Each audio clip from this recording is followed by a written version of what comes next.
Ihalad ang inang kinabuhi kanimo Diyos. And I thank you, Lord God, sa imong pasensya. I thank the Holy Spirit na ikaw ang kapamuhat ng kabiyon.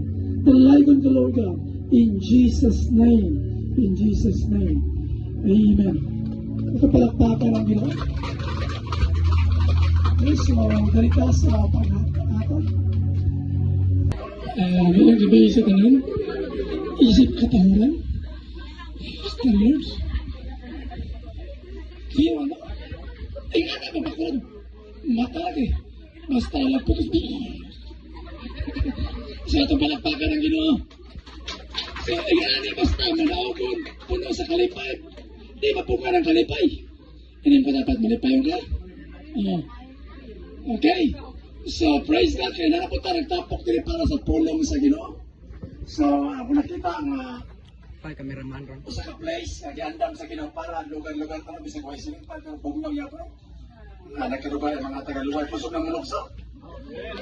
Duda ko ano si Magdomingo na naging ilog na pitan eh. Namuli ako wala akong na-discern bitaw. Naka-conviction mga kaming taga-luway siya po ano. Natin mapuli yan sa banana. Siguro na yun. Sa Ginoo. Amen. Hindi makatapang mo. Ikaw na. Okay. So, happy birthday sa tangan.